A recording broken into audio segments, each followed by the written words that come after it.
Assalamualaikum warahmatullahi wabarakatuh. Ada video yang menyebar terkait dengan Kiai Haji Said Agil Husin Al-Munawwar yang beliau mempersoalkan penelitian Kiai Haji Imaduddin Utsman Al-Bantani. Secara pribadi saya tidak punya kapasitas untuk mengkritik Profesor Dr. Kiai Haji Said Agil Husin Al-Munawwar, dikarenakan siapalah saya, karena saya cuma orang biasa dan hanya sekedar penceramah kampung biasa.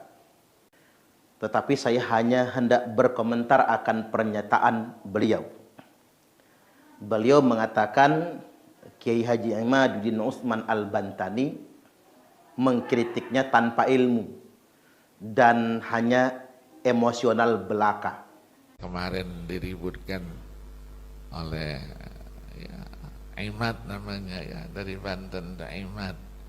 Imad itu tiang, tapi sekarang tiangnya sudah roboh.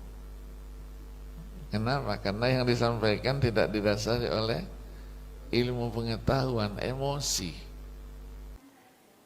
Bahkan saya lihat di sini beliau menyebut Kiai Imad dengan sebutkan Imad. Tidak ada kata penghormatan, misalnya Pak atau Kiai dan lain sebagainya sebelumnya.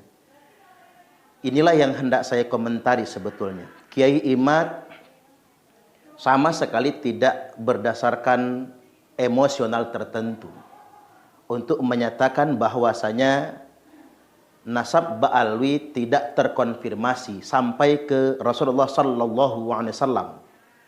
Justru menurut saya beliau benar-benar berdasarkan ilmu, berdasarkan rujukan, yakni kitab nasab. Dan ini sebetulnya sudah clear. Sudah hampir 5 abad lamanya nama Ubaidillah bin Ahmad tidak disebutkan dalam catatan kitab nasab. Tapi tiba-tiba di abad ke-10 Hijriah lalu muncul yang bernama Ubaidillah bin Ahmad. Justru sebetulnya bukan Kiai Imad yang harus menjelaskan siapa orang ini. Justru Ba'alwi yang selama ini mengklaim sebagai keturunan Nabi melalui jalur Ubaidillah bin Ahmad Al-Muhajir harus menjelaskan dan harus membuktikan benarkah Ubaidillah bin Ahmad Al-Muhajir ini merupakan zuriat Rasulullah SAW. Karena sampai hari ini tidak ada yang bisa membuktikannya menurut catatan kitab nasab, maka kemudian Kiai Imad berargumentasi berdasarkan ilmu, berdasarkan kitab nasab bahwasanya Ubaidillah bukanlah putra dari Imam Ahmad Al-Muhajir. Ditambah lagi yang lebih ilmiah dan ini empirik, yakni tes DNA, lakukan pembuktian. Kemudian juga Profesor Dr. Kiai Haji Said Agil Husin Al-Munawwar coba mengkiaskan antara nasab ini dengan sanad hadis. Lah kalau nasab tidak ada, hadis itu apa isinya? Isinya sanad. Sanad haddatsana akhbarana. Isinya sanad. Kenapa kita ribut-ribut dengan sanad? Iya kan? Iya, kemana saja. Tidak usah yang namanya keturunan, sanad keilmuan saja harus jelas. Justru sebetulnya ini semakin membuktikan penelitian Kiai Imad. Artinya memang ketika tidak ada bukti dalam catatan kitab nasab, berarti nasab Ba'alawi itu munqati', terputus. Jadi tidak tersambung kepada Rasulullah SAW. Ini bahasa yang masih sopan. Kata terputus itu masih sopan sebetulnya, daripada perkataan memalsukan nasab misalnya. Padahal bukan keturunan Nabi, lantas kemudian dinisbatkan kepada Rasulullah SAW. Bukankah kita mengenal ada istilah sanad yang mutasil, yang bersambung? Begitu juga nasab, harus mutasil, harus bersambung. Dan ini semua mestinya harus dijelaskan. Saya berpikir begini, apa yang dilakukan oleh Kiai Imad itu adalah sikap yang sangat ilmiah. Dan harus dijawab juga dengan cara yang ilmiah, bukan dengan cara yang emosional, apalagi menuduh beliau yang bukan-bukan. Seperti orang-orang yang menuduh Kiai Imad itu misalnya cari sensasi atau cari uang dan lain sebagainya. Sekarang coba kita berhitung, apa sih untungnya mengugat nasab Ba'alawi? Apa untungnya? Dapat duit juga tidak. Justru para muhibbin kemudian menjauhi Kiai Imad, memusuhi Kiai Imad misalnya. Pada kenyataannya sedemikian rupa. Tapi mengapa Kiai Imad melakukan itu semua? Karena beliau merupakan umat Nabi. Beliau seorang ulama yang dititipi ilmu pengetahuan. Maka sebagai umat Nabi, beliau dan kita semua punya hak yang sama untuk mempertanyakan, benarkah orang-orang yang mengaku sebagai anak keturunan Nabi benar-benar zuriat Nabi? Saya malah berpikir begini, buat Bani Ba'alawi yang ada di Indonesia, sebaiknya antum semua berusaha untuk membuktikan, jangan mengklaim. Apalagi kemudian mengancam-ngancam, apalagi mengindoktrinasi. Memaksa kami umat Islam yang ada di Indonesia ini untuk percaya begitu saja. Kalau antum semua adalah keturunan Nabi. Nggak bisa begitu. Karena kita ini umat Nabi. Apalagi kita dihadapkan dengan sebuah kenyataan arogansi.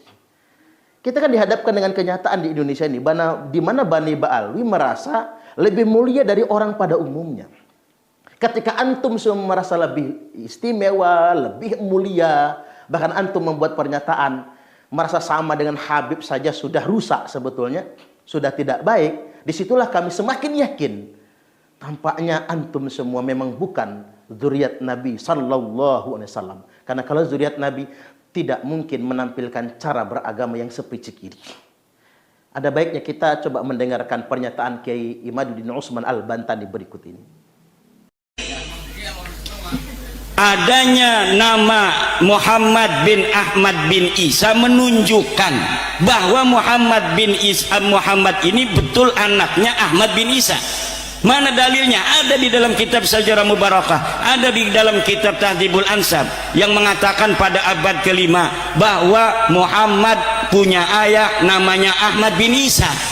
Adanya dalil dalam kitab itu menunjukkan Muhammad itu betul-betul anak daripada Ahmad bin Isa. Lalu ketika Ubaidillah tidak disebutkan oleh kitab itu, Tahdhibul Ansab tidak menyebut, kitab Muntaqilah Thalibiyah tidak menyebut, kitab Al-Majdi tidak menyebut, abad ke-6 Sajarah Mubarakat tidak menyebut, abad ke-7 tidak menyebut, ke-8 tidak menyebut, 9 tidak menyebut bahwa Ubaidillah anak Ahmad bin Isa. Itu menunjukkan apa? Menunjukkan bahwa dia bukan anak Ahmad bin Isa.